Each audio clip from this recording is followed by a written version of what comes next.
Que a graça e a paz de nosso Senhor e Salvador Jesus Cristo seja com todos. Boa noite, quase bom dia já aqui na cidade de Tupã. Pastor Mauro Alves, Apologética em Foco. Estamos chegando aqui para mais um vídeo para o nosso canal, para o CETEMA, Centro Educacional e Teológico Ministério Apologético. Nós somos o diretor executivo do CETEMA. Tem o objetivo de formar alunos em várias áreas da teologia, sobretudo no nosso carro-chefe, que é a apologética cristã e heresiologia, né? Então, se você puder, se inscreva no nosso canal, dá um like aí nesse vídeo, compartilha, para que a gente possa expandir. Nós vamos rodar a vinheta, daqui a pouco nós estamos de volta para falar o assunto interessantíssimo que nós vamos falar, e eu acredito que você vai gostar muito. Roda a vinheta, daqui a pouco a gente volta.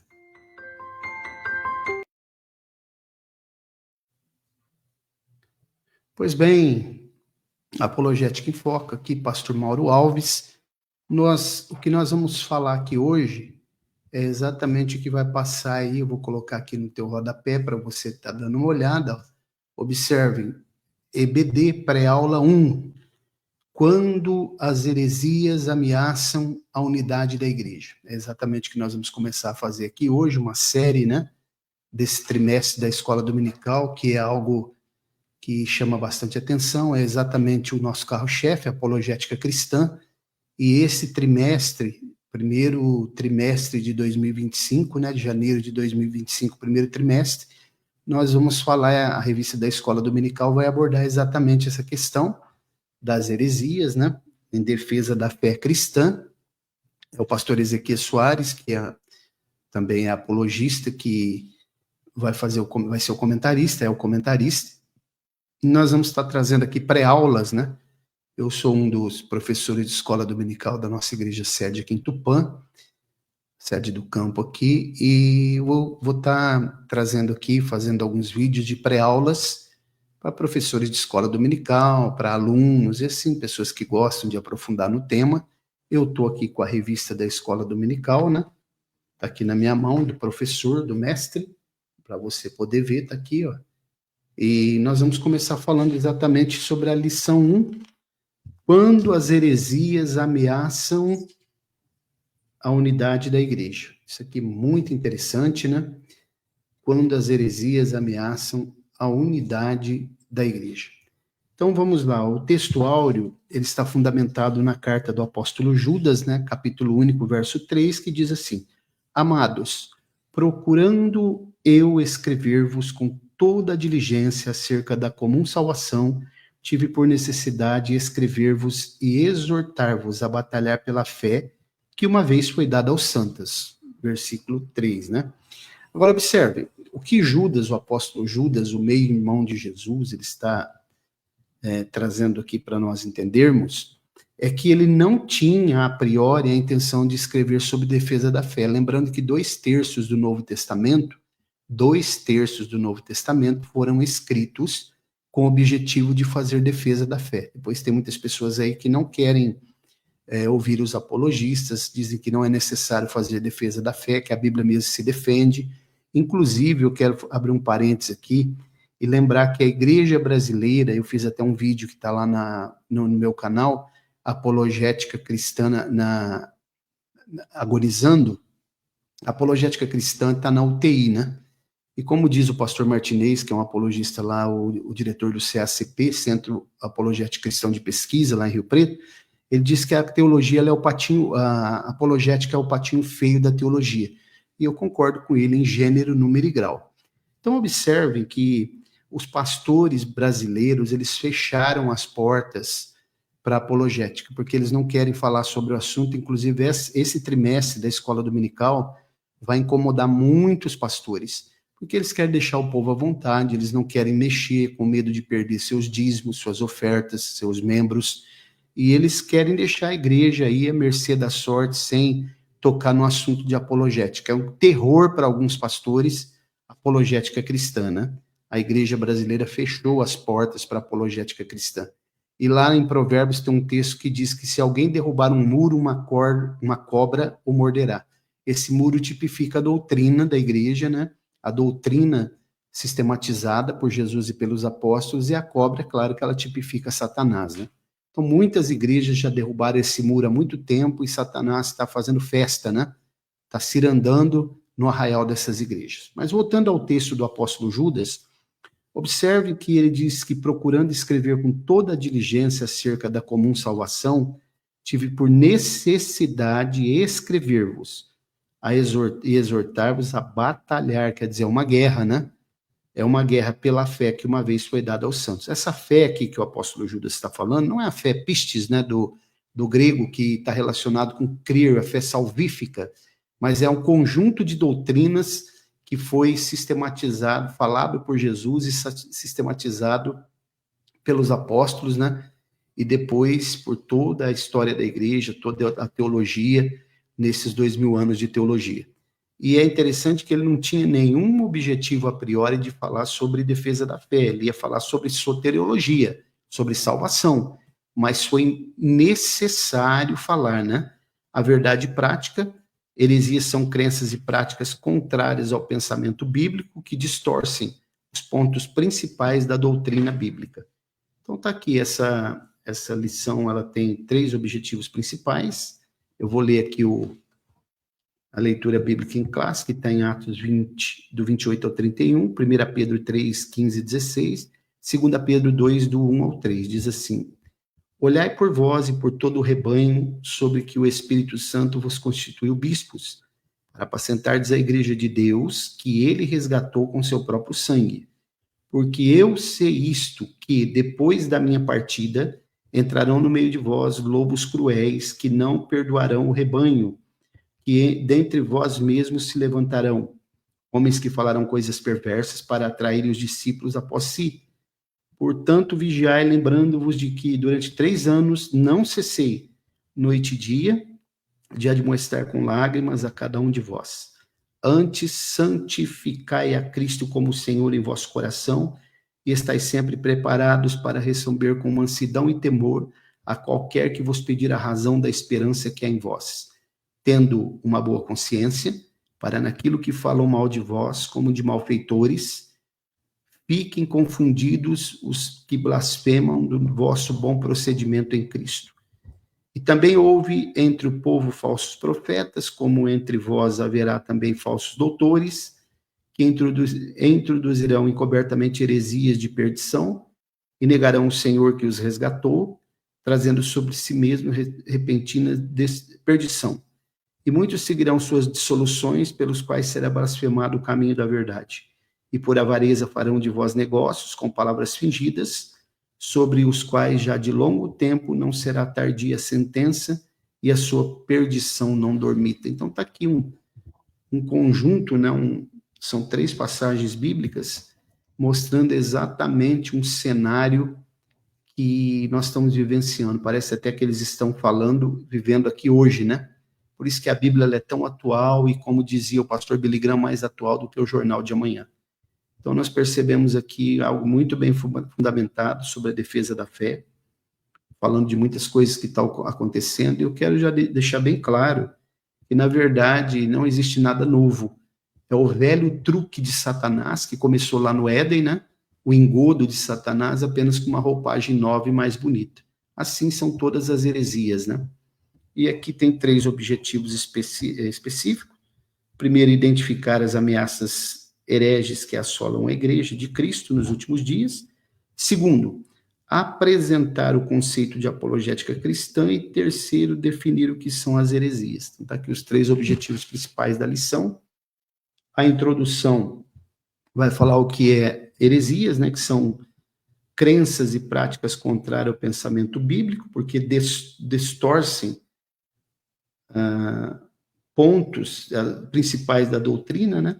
Confrontam o cristianismo bíblico e criam um problema para as igrejas. As heresias da atualidade são as mesmas da antiguidade, mas com uma roupagem nova. Já foram rejeitadas, né, pelos apóstolos, primeiros cristãos, até depois, como eu falei, pelos pais da igreja, pela ortodoxia bíblica. E Eclesiastes 1:9 diz exatamente o que eu falei, que não há nada debaixo do sol, né? Essa linguagem debaixo do sol fala de coisas terrenas aqui. E o presente trimestre, então, vai mostrar o referencial doutrinário da fé cristã, né? Esta primeira lição é um estudo sobre o problema das heresias nas igrejas e a nossa responsabilidade de fazer defesa da fé. O primeiro tópico que eu estou sintetizando aqui, né, não vou ser muito extenso, as ameaças dos lobos vorazes, os cuidados pastorais, tem Atos 20 e 28, né? O apóstolo Paulo está falando ali, exatamente, Lucas escreve o que aconteceu na sua partida da Ásia, de Éfeso, né, que ele ficou 3 anos em Éfeso, e ele alertando, admoestando a igreja, os líderes da igreja, por né, que após sua partida viria lobos que se introduziriam ali, né, e que, na verdade, se levantariam de entre eles mesmos, né, do próprio rebanho ali, e são os anciãos mencionados no versículo 17, são chamados de bispos, né, Atos 20, e que eles foram constituídos pelo Espírito Santo para apacentar a igreja de Deus. Mostra que eles são pastores, né, e a função primordial do pastor é guiar e proteger o rebanho. O Novo Testamento emprega uma metáfora, né, ao tratar o relacionamento do pastor e o rebanho na igreja. Experimenta tirar o R da palavra pastor para você ver o que fica. Fica a palavra pasto, né? E esse é um dos objetivos das funções, das tarefas que são delegadas ao pastor pelo sumo pastor, que é o dono da igreja, o Senhor Jesus. Então tá aqui várias coisas, né, que a gente poderia mencionar aqui. Ele vai falar que depois da partida dele, essa expressão é uma palavra profética, né? Ele não está apenas se referindo à sua morte, mas o avanço dos hereges no seio da igreja, depois do período apostólico, né? Paulo usa uma linguagem metafórica para identificar os falsos doutrinadores, lobos cruéis, porque eles não têm verdadeiramente pena, dó do rebanho, né? São mercenários mesmo. E aí ele vai, depois o apóstolo Pedro também vai ensinar que o Espírito Santo inspirou os profetas do Antigo Testamento. No terceiro subtópico, a origem dos falsos mestres, né? E é interessante, 2 pontos aqui surpreendentes nessa parte do discurso. Primeiro, os lobos vorazes surgem da própria igreja, dentre vós mesmos, né? É do seio da igreja que começam essas divergências, começa a nascer ninho de passarinho, né? Na cabeça, como dizia Martinho Lutero, as pessoas começam a criar ninho de passarinho na cabeça, os passarinhos fazem ninhos, são as aves do céu, que a Bíblia fala, os demônios com suas heresias, né? E falaram coisas perversas para atrair os discípulos após si, né? E assim por diante. Inclusive, eles se posicionam acima das escrituras, né? Inclusive isso, redes sociais para corrigir a Bíblia, discordar abertamente dos profetas e apóstolos, tem muitos deles aí agora falando que a Bíblia é um mito, que Deus é um mito, que Jesus é um mito, que os milagres da Bíblia não existem, que Moisés não existe, que Moisés não escreveu o Pentateuco. Tem uma gama deles falando toda a sorte de heresias aí, tem para todo gosto, né? Eles estão por aí e tem milhares de seguidores nas redes sociais. Então, e vemos também a importância de estudar esse campo da teologia, né? Eles consideram seus discursos modernos e a mensagem da Bíblia desatualizada. Exatamente o que nós estamos vendo por aí agora. O segundo tópico mostra o que é apologética. Apologética cristã é lógica, racional e defesa da fé, né? Fazer defesa da fé cristã. O termo vem do substantivo grego apologia, né? Literalmente defesa, termo grego traduzir por responder, preparado para responder. Em 1 Pedro 3,15, a palavra lá é apologia, né? Uma tradução literal é sempre preparados para uma defesa. Então, isso daí significa a palavra apologética, ou apologia do grego, fazer uma defesa, né? Defender a fé que uma vez foi dada aos santos, que é o conjunto de doutrinas.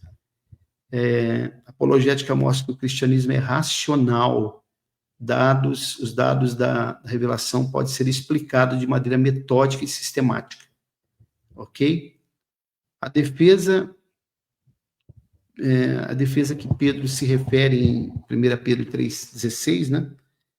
é que há quem argumente que não, que essa defesa é uma resposta de uma acusação, porque essa palavra apologia aí aparece nesse sentido também no Novo Testamento.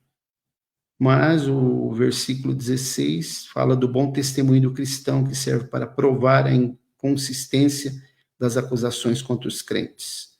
Então, não tem nada de mais, né? Pode ser usado, sim, como defesa. Inclusive, Paulo, quando estava diante de Festo, né, em Atos 26, 24 e 25, e do rei Agripa, na mesma audiência, ele fez essa própria defesa, né, a defesa da fé. A defesa dele próprio foi usado para ele fazer a sua própria defesa, usando também essa palavra, aparece que é a palavra apologia, né? Agora, por que nós devemos combater as heresias, né? Por que devem ser combatidas as heresias?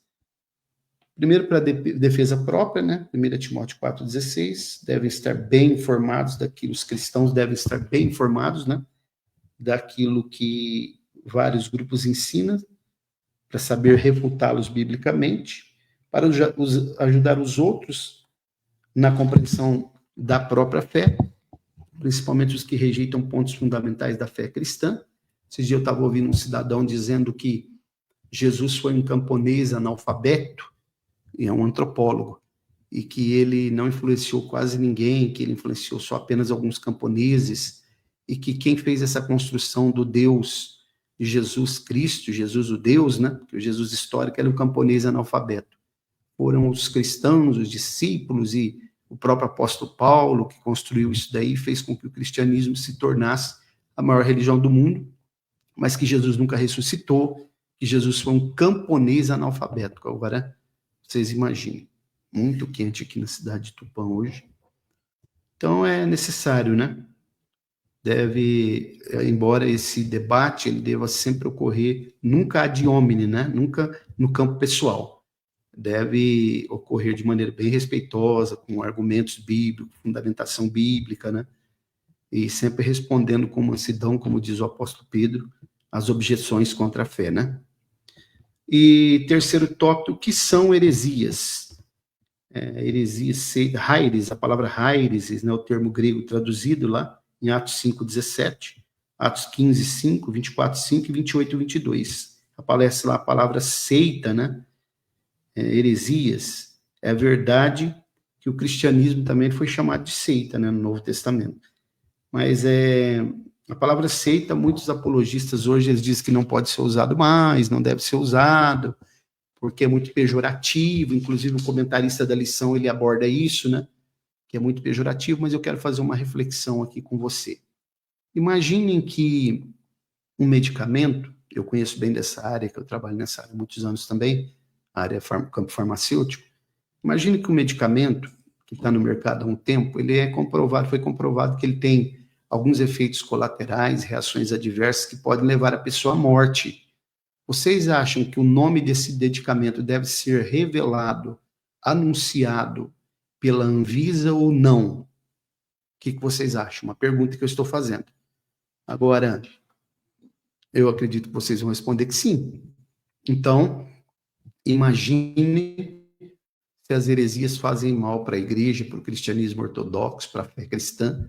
Eu acredito que deve ser revelado, falar do nome dela sim, chamado de seita. Isso é o meu pensamento e eu não abro mão disso.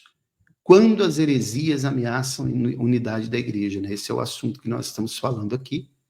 E vamos continuar, estou caminhando aqui para o fim, né? Para fazer para o fim. Haires, né? A palavra haireses, que significa escolha ou preferência, né? Esse vocábulo aparece com sentido de partido, espírito sectário, e nem sempre representa uma ruptura com o sistema convencional de determinada comunidade. Os saduceus e os fariseus eram seitas que formavam facções dentro do próprio judaísmo. Isso é haireses, né, que é preferência ou escolha. A versão bíblica NAA traduz por partido. Paulo adverte que não haja no seio da igreja essas divisões, haireses, e condena as inovações doutrinárias que causam divisão e dissensão. Então, nós devemos sempre estar fazendo o mesmo, defendendo a fé que uma vez foi dada aos santos. E aqui eu termino essa reflexão dizendo que para um grupo ou uma denominação, um movimento ser considerado seita, ser colocado no rol das seitas, inclusive há um debate se a congregação cristã é uma seita ou não.